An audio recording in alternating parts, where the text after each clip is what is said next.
وأنتم الأعلمون إن كنتم مؤمنين صدق الله مولانا العظيم.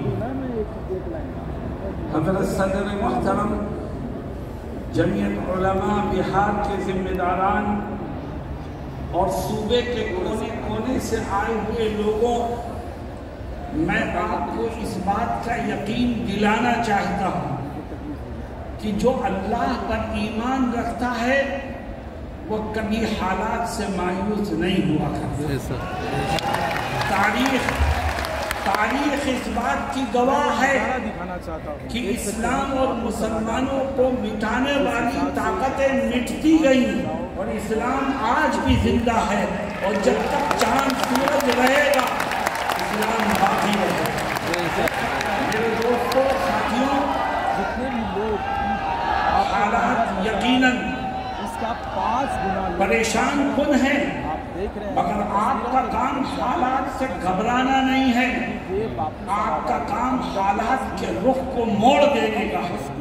میرے دوستوں، مجھے یاد آیا کہ آج سے 70-80 سال پہلے کی بات، حضرت شیخ الہند مولانا محمود حسن دیوبندی رحمہ اللہ جب اپنے ساتھیوں کے ساتھ مالٹا سے چھوٹ کر ہندوستان آئے تو حضرت نے اپنے شاگردوں کو، مریدین کو، متوسلین کو جمع کیا اور یہ فرمایا کہ ابھی تک ہم آزادی کی جنگ تنہا مسلمانوں کو ساتھ لے کر کے لڑتے رہے اور انگریز لڑاؤ اور حکومت کرو کی پالیسی پر عمل کرتا رہا. اب ہمیں اپنے ساتھ ہندوؤں کو بھی لینا ہے، مسلمانوں کو بھی لینا ہے، سکھوں کو بھی لینا ہے، عیسائیوں کو بھی لینا ہے، اور جب سارے ہندوستانی مذہب سے اوپر اٹھ کر انگریزوں کے خلاف کمر بستہ ہو کر میدان میں آئیں گے تو اس طاقت کو یہاں سے اپنا بوریا بستر بول کرنے پر مجبور ہونا پڑے گا. دنیا نے دیکھا کہ وہ حکومت کہ جس کے اقتدار میں سورج نہیں غروب ہوا کرتا تھا، جب ہندو مسلم اتحاد کے ساتھ اس کے خلاف قدم بڑھانے لگے اور آگے بڑھ کے اس کا مقابلہ کرنے لگے، ہندوستانیوں نے قومی حیثیت سے، مذہب سے اوپر اٹھ کر جب انگریزوں کا مقابلہ کیا تو انگریز جیسی طاقت کو بھی یہاں سے جانے پر مجبور ہونا پڑا. میں نے گزشتہ دنوں کچھ سیاسی پارٹیوں کے فرقہ پرست لیڈروں کی زبان سے ایک نعرہ سنا ہے، میں اس نعرے کو صحیح سمت دینا چاہتا ہوں. وہ کہتے ہیں کہ بٹو گے تو کٹو گے. میں بھی کہتا ہوں کہ بٹو گے تو کٹو گے. ہندوؤں، مسلمانوں، سکھوں، عیسائیوں سب ایک ہو جاؤ. جب اس ملک میں رہنے والے سب ایک ہو جائیں گے تو فرقہ پرستوں کا منہ کالا ہوگا.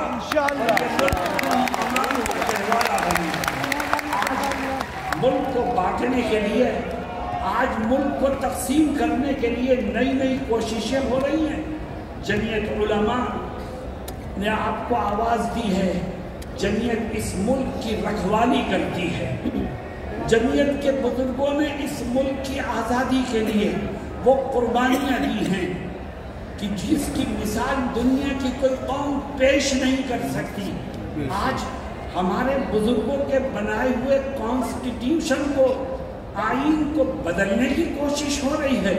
یاد رکھو، جب تک اس ملک کا سیکولر آئین باقی رہے گا اس وقت تک یہ ملک متحد رہے گا، اور جب ملک کا سیکولر آئین ختم ہو جائے گا تو یہ ملک بھی ٹکڑوں میں تقسیم ہو جائے گا. اور آؤ ہم طے کریں کہ ہم اپنے بزرگوں کے بنائے ہوئے سیکولر آئین کو تبدیل کرنے کی کسی کوشش کو کامیاب نہیں ہونے دیں.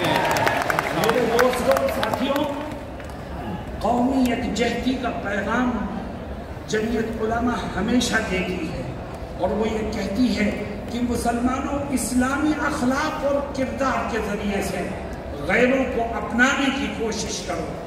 جس دین و دھرم کو ہم ماننے والے ہیں، دوسرے کا احترام کرنا، ایک دوسرے کو معاف کرنا، ایک دوسرے کے ساتھ حسن سلوک کرنا، اس کی بڑی اہمیت ہے.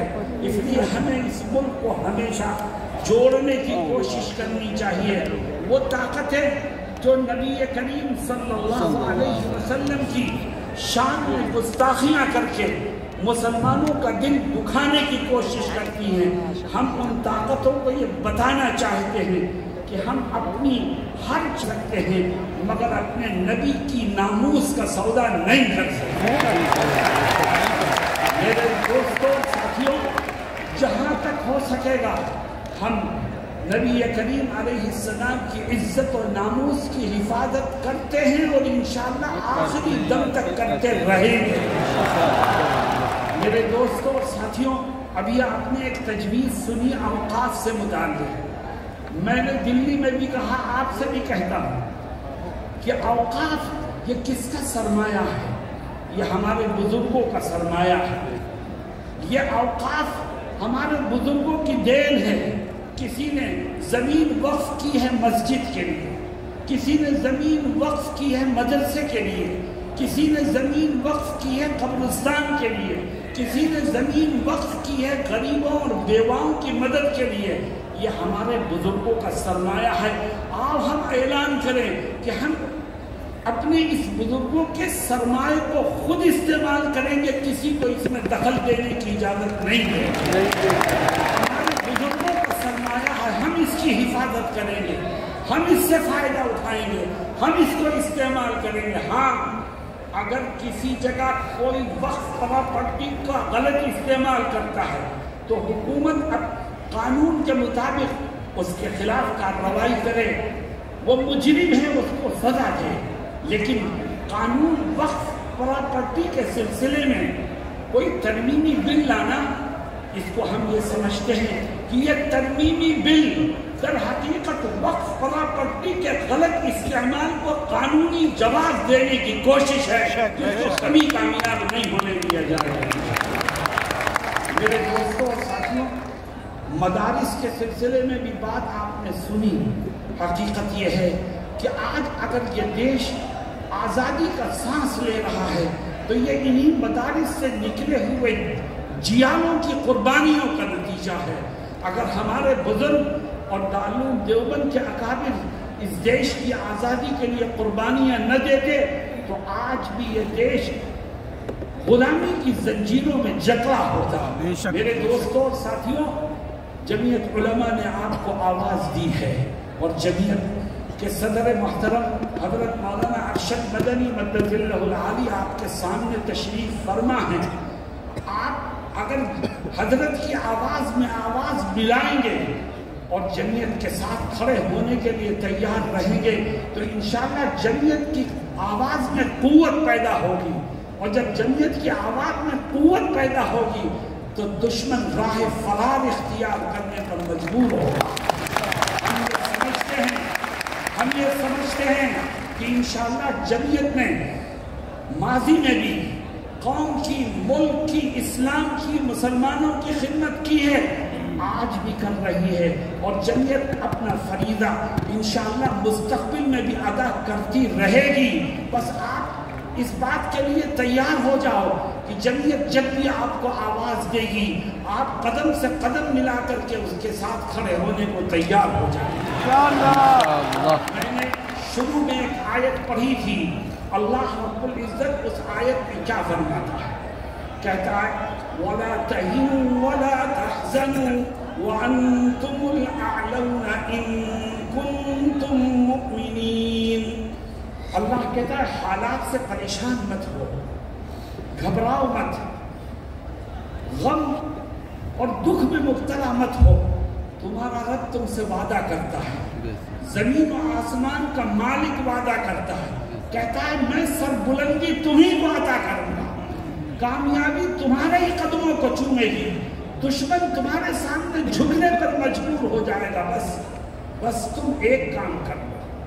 اے اللہ وہ کام کیا ہے فرماتا ہے تم پکے سچے مومن بنو، میں دشمنوں کو تمہارے سامنے جھکنے پر مجبور مضبوطی سے ایمان کے دامن کو تھامو، اللہ رب العزت کامیابی کے راستے تمہارے لیے غیب سے کھولتا چلا جائے گا۔ جمعیت علماء یہ علماء کرام کی جماعت ہے، اور یاد رکھیے علماء جب کوئی بات کہیں آپ سے تو اس میں مذہب کی، قرآن کی اور حدیث کی تشریحات موجود ہوا کرتی ہیں جس کو نظر انداز نہیں کیا جا سکتا۔ آج آپ جوش سے آئے ہیں، پوری قوت کے ساتھ آواز کو بلند کرنے کے لیے آئے ہیں، جمعیت کا یہ پیغام لے کر کے جائیں کہ انشاءاللہ کامیابی آپ ہی کو ملے گی، بس آپ ایمانی تقاضوں پر عمل کرتے ہوئے ہمیشہ اس بات کے لیے تیار رہیں کہ مولانا ارشد مدنی جب آواز دیں گے آپ ان کے قدم سے قدم ملانے کو تیار ہو جائیں گے۔ اللہ رب العزت ہم سب کو صحیح انداز سے سوچنے اور صحیح رخ پر کام کرنے کی توفیق عطا فرمائے۔